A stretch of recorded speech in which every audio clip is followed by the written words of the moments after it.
Welcome back to the Extra Rep Podcast, guys. I'm Josh. I'm Liam. Today, we thought we'd take a little bit of inspiration from last week's. So we're going to talk specifically about bulletproofing your immune system. So obviously coming into winter in Melbourne right now, everyone's getting sick. There's a lot of stuff going on. So we're going to talk about firstly how to bulletproof your immune system. Then we're obviously going to talk about the relationship with training.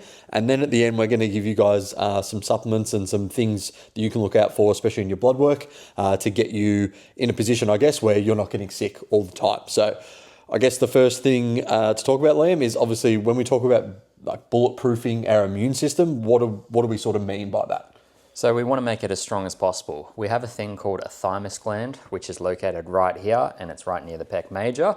And it's a muscle, just like anything else. And over time, it can deplete if you are currently smashing yourself with a shit ton of volume in the gym, which is a real common one. I know so many clients previously, and I say previously because yes, I used to program different, and guilty as pleasure, I used to program a lot higher volume a couple of years back. But I had one client specifically, every 3 weeks he was getting sick, and he's like, what the hell? And yes, he had a newborn, daycare, all that stuff, you know, the cesspool of germs and everything. But even after that, he just noticed, he's like, I'm just so sick of this. And yes, he was an electrician doing night shift and all this stuff, but everything accumulated, right? Stress, and his body just couldn't handle like just a simple bacteria or pathogen that he was surrounded by.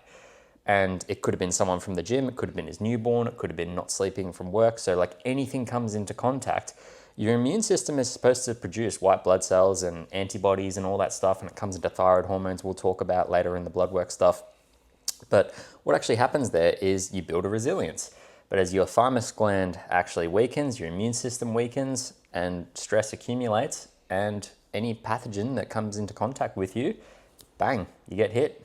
Yeah, I think going back to like, obviously what you've talked about with your client there, like there was probably 5 or 6 things there that we can probably start breaking down. So Obviously like someone with a newborn, so I know we talk about it all the time, but goes back to sleep, doesn't it? Like we're not sleeping, we're not recovering. So that's probably a massive one. Obviously new child daycare as well.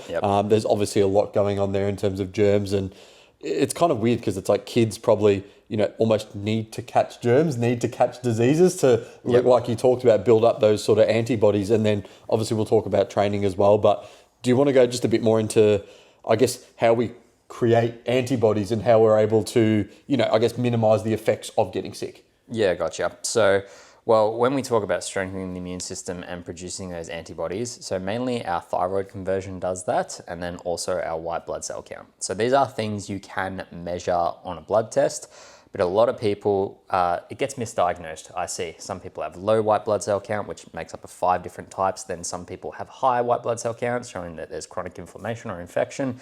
And then thyroid hormones, because it is hormonal, can be a whole cascade of things. It can relate to training stimulation. Your thyroid antibodies could be high because you have, you know, high oxidative stress from inflammation from the training response. Or it could be something like an environmental seasonal allergy or a dust allergy or something like that. So there's so many different things, and this is why we always go asymptomatic and find out, you know, through a system form of like, hey, you know, what symptoms are you currently experiencing? You know, is it every couple of weeks? Is it once a month? Is it this time of the month you get sick? And you can do a bit of deep diving from there. But if we're talking about strengthening it, lifestyle, supplements, hydration, good quality sleep, which does fall under lifestyle, and we'll get to the supplements in a bit. I know that's probably what a lot of people listening are, just want to know, what do I take when I'm sick and how do I get better? We do have an immune system protocol. I wrote up one last year that I gave to Josh because even yourself, you noticed you were getting sick all the time. Yeah. I think one thing to mention as well that we probably haven't is Liam did a post on going to the dentist. And literally it took that post for me to be like, I need to go too, because I'd been in years.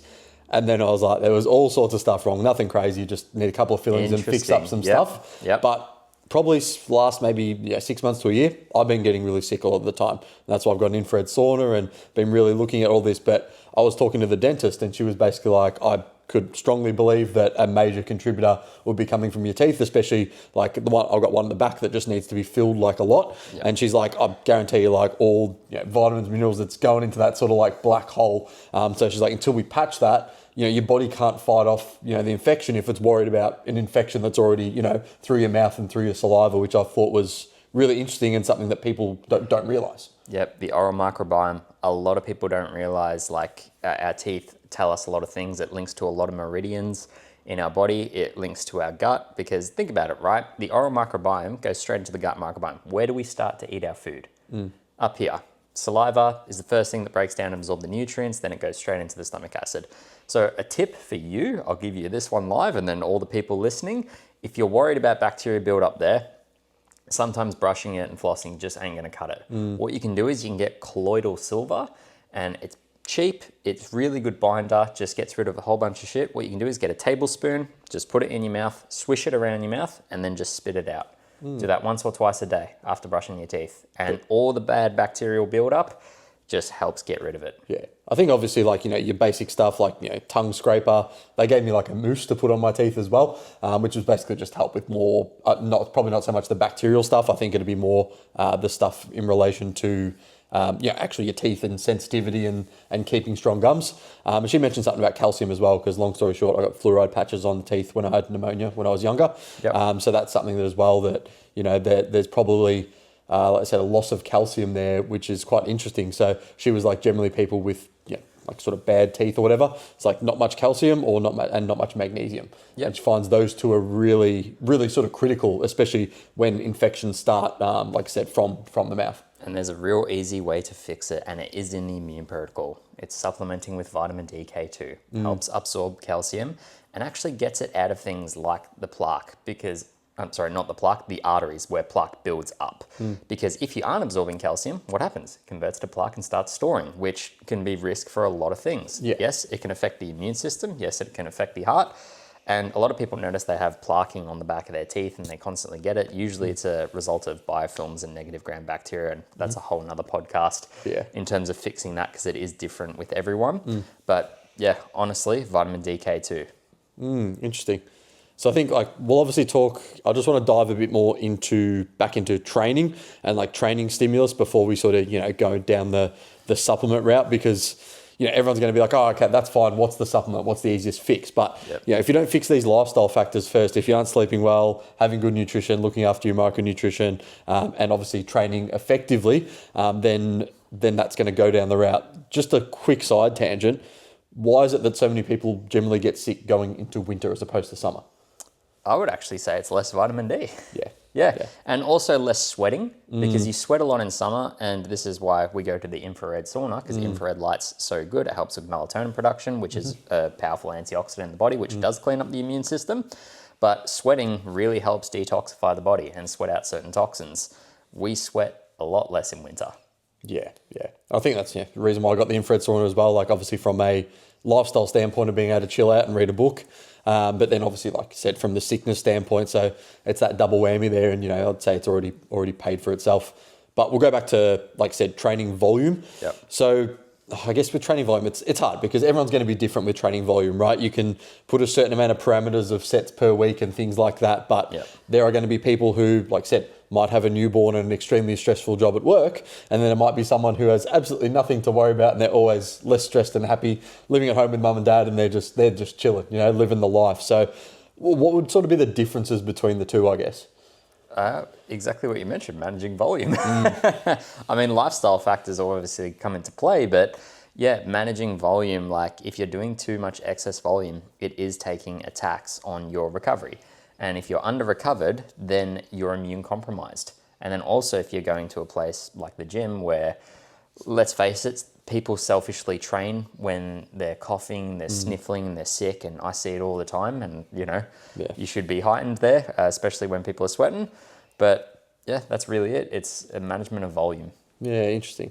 And I think like when we talk about volume as well, we're not just talking about specific weight training. Like we're talking about going and doing like a high intensity interval session. We're talking about just jumping on the bike. We're talking about going for a run, like anything that's going to get that heart rate up and I guess give you a response, whether that's through, your muscular system or your cardiovascular system, is all going to add up to like a weekly sort of training volume. It's probably why you'll see a lot of runners, a lot of people go just one day like, oh, I want to go for a run, and then they haven't run in 3 years and they go 5K and then they're fucked for the next week. Like they're so sore, you know, their knees start getting sore. And it's just in terms of getting that volume. And I guess it comes back down to pain as well. You have, you know, pain receptors in your body, and it's like if you've exceeded sort of the tissue tolerance, then that's when pain occurs. And that's, like I said, runners or just going to a 1 rep max bench straight away. Those sort of things are really going to impact you, and then obviously impact the immune system from there too. Well, running's actually a really easy one to talk about. So a lot of people follow someone like Ned Brockman, who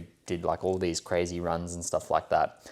If you listen to like a podcast of him after he completed that first charitable one for homelessness, 6 months later, he talked about, I'm just getting sick all the time. Yeah. All the time. He said his body and system's still recovering just from that one instance where there was a crazy amount of volume and taxation on the body. Yeah, it's really interesting because this kind of stuff, again, like stuff you're doing now in the gym volume wise, like you might feel fine now, but it might come back to bite you. You're in it accumulates. 6, 8, 12 weeks time. And I think that's something that a lot of people think, well, I'm fine now. Yep. But then again, when you get to a point where like, oh, I'm pushing PBs every week. And then after, 6 weeks, all of a sudden it stops and starts going backwards. And then they go, oh, what's going on? It's like, well, we haven't managed, that amount of volume. Like we want you to progress almost on as little volume as you can. Yeah. And then you can start potentially adding sets and that to get that, that little bit extra, whether that be out of cardiovascular health or muscle growth or whatever you're trying to do there as well. Definitely. But I really want to touch on lifestyle because I see this one so much, and we'll just move away from the training volume because I think we've made our point there. Take some time off work. For God's sake. So many people work 52 out of 52 weeks of the year and think they just need to keep grinding for a company that realistically doesn't give that much of a shit about their health. And it's like, mate, you've got annual leave, you've got sick leave, you've got all these leaves. Take some time off and wind back when you need to. And they'll be like, no, I can't because I've got this and deadline and all this stuff. It's just like, you need to be the best version of yourself to be the best version to serve others. If you're sick and dog shit, you can't do anything. And I find that what's really interesting is when a lot of people I've had that being like, oh, but if I take time off, that's when I get sick, because they're so stressed, they're so strung up the whole time. Yep. So when their body can finally relax, it not relaxes too much, but it gets to the point where they're like, oh, the immune system goes, oh, well, I can down-regulate, massively because I'm trying to relax, and then bang, they get sick again. And that happened to me. So like this time before film this podcast, I just got back from Bali, but this time I actually made sure I did most of my work, 90% of my work, still 2-3 weeks beforehand. Yep. So then I could ease back into it. So my last week was, just your basic tasks, and I wasn't overexerting myself because I did that when I went away in December. And of course I got sick a week before because I was just hammering, doing 24 days in a row of work and like just going hard. That's the thing. Like you keep going, and the body will eventually fail. Yeah. It's one of those things where, and again, everyone's going to be different with how much they do, how stressful work is. And I think a lot of people don't realize how stressful their work is. Yeah. Like, especially with, cost of living and things like that in Australia at the moment. Everyone just adapts and it becomes the new normal. So I think, a lot of people probably working 2 jobs or working 50, 60 hours a week. And it's just that new normal that we're not, well, we're obviously used to it. But that doesn't mean the body is less stressed. It's obviously more stressed, and it's something that we really need to just focus on, really. Honestly, it's strange that it's so normal to be so busy, to not have time for anything and not have time for yourself. I'm honestly shocked how normal it is. I think a lot of people are not scared of being bored, but they're just like, because our phones and everything have got to that point of just like we're constantly stimulated everywhere. Yeah, and stress accumulates, by the way, people. Exactly, yeah, sitting on your phone, social media. So like everyone is in Bali, same thing. News. Yeah, I turned off my training app just on the laptop morning and night, had a quick look, anything urgent needed replying to, because as you know, as a business owner, generally you can't ever 100% switch off all the time. Yep. But again, that led me to actually being able to sit there and relax, just lie in the pool, just go out for dinners, go out for walks and just chill the fuck out. Because think about it, what are you working for anyway? You gotta take time to enjoy certain things. I mean, fuck it, we'll say it. Like we tell this to our parents who just went on a holiday. We're like, spend money. For God's sake. Yeah, you saved all the money. You saved up all year to go on this one holiday. Yeah. Stop arguing about prices and this and stress and all this stuff. It's like, just spend money and enjoy life. Yeah. just for this short period of time, please. Yeah, it was funny. Like they're pretty much retired as well, and it's like Dad's still like, oh, another $100 for this, for this or that, and then you're like, you've just got to understand that you've saved up all year for this, so it's fine. Yeah, like the money's there. Like you have permission to spend it. Yeah. So I think that is something that a lot of people. Again, when I go on holiday, I do the same thing. I go, sweet, I've saved all this cash, like I'm spending it. And you shouldn't feel guilty about that either. Like it's easy to sit into that, sort of mindset. But yeah, it's a bit of a side tangent there. But I think what we'll do now is go back into the supplements. So I guess let's give a top 3, and then maybe some special mentions. If someone was going to say I need 3, like a top 3, to really help support my immune system, so I get sick less frequently. What do you reckon they'd be? Well, we should give a top 3 of like what to do to support the immune system as like sort of a year-round staple. And then I think we should give like a top 3 of like what to do when you're actually sick. All right, sweet. Because some people, when you're sick, that's when people actually pay attention. They're in a crisis, and that's when they run out to the chemist and get whatever. So number 1, to support the immune system, zinc. Yeah. You need zinc. It's a trace mineral that so many people are deficient in. Zinc sustained by bioceuticals. It's mixed with magnesium, vitamin B6 to help it absorb. It's really good. I'd say vitamin DK2 is another one for the immune system that is just absolutely amazing. And especially as you mentioned, we're going into winter. You need to be taking it 5,000 IUs daily. You can even go up to 10,000 IUs. There's no risk of vitamin D toxicity. I know some people talk about that in terms of supplemental form, and just make sure you consume it with fats because it's a fat soluble vitamin. The third one, there's actually quite a few that I want to list here, but I'll give it to ginger just because it's such a cheap, easy supplement.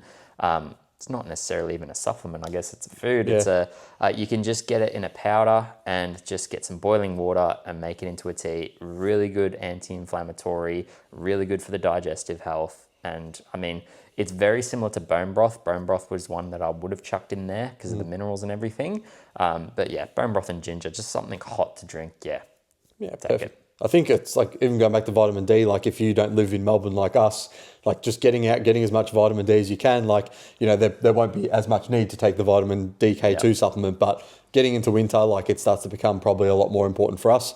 And most people are spending more time indoors anyway. So I think just as a general rule, most people will probably be slightly deficient in vitamin D. It's probably something you'd see on the markers, probably just nearly more than anything, or just up there in the top 3. Yeah, I mean, well, interestingly enough, to play devil's advocate, some people get tested because they're low in energy and stuff and they think it's their vitamin D. But it's actually not their vitamin D. It's all these other things, but we don't need to talk about that.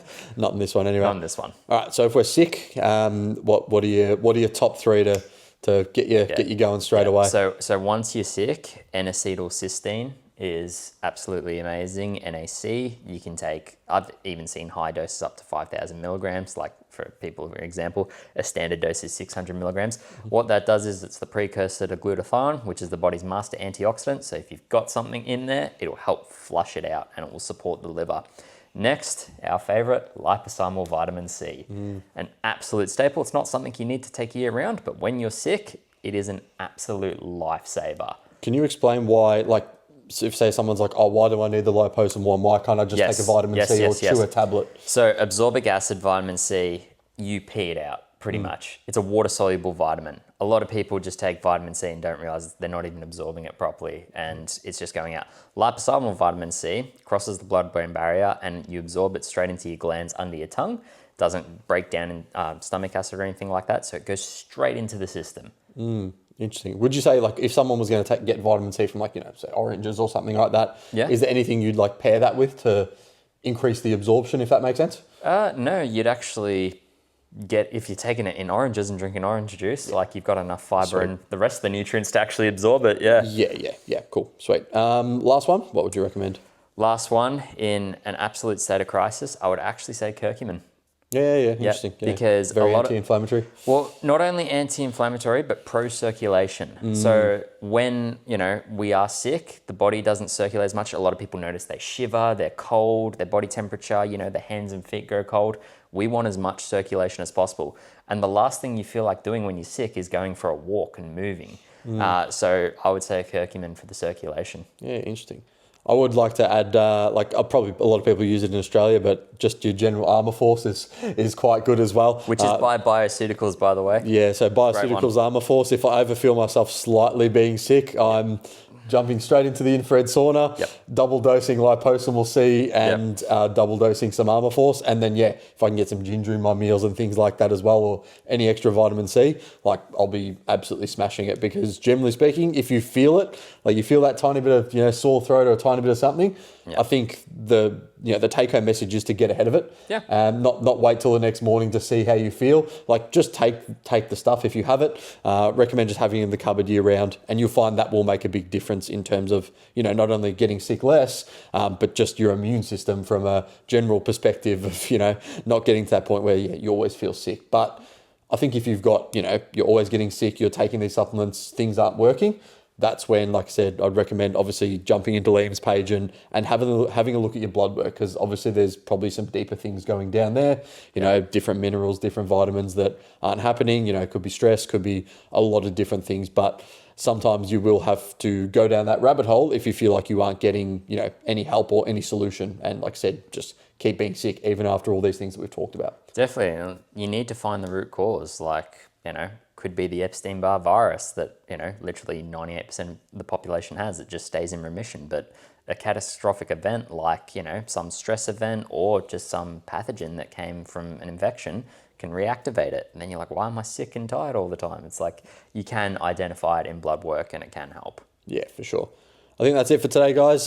Should be really, really useful for you guys coming into winter in terms of getting sickness. I got one more thing. Just on the last touch of lifestyle, in terms of supplements and stuff, if you want to get this stuff through food, the highest thing of vitamin C is just eat your veggies. Yeah, I think a lot of people don't realize that. I just want to leave people with that. Yeah, it's like just cook and eat your veggies, have multiple servings every single day, and you should be sweet. You shouldn't really have to supplement unless you catch something. Yeah, so instead of just orange juice, trying to slam orange juice, guys, think about vegetables first, and then, potentially some oranges on the side or orange juice on the side if you need. And blueberries. Get them in. Yeah, antioxidant, very good as well. All right, thanks guys, really appreciate it. Again, if you guys want any more help from us, you can grab us on our Instagrams, at Action Fitness Nutrition or at Coach Liam C. Murphy. But until then, we'll see you guys in the next podcast. See you guys.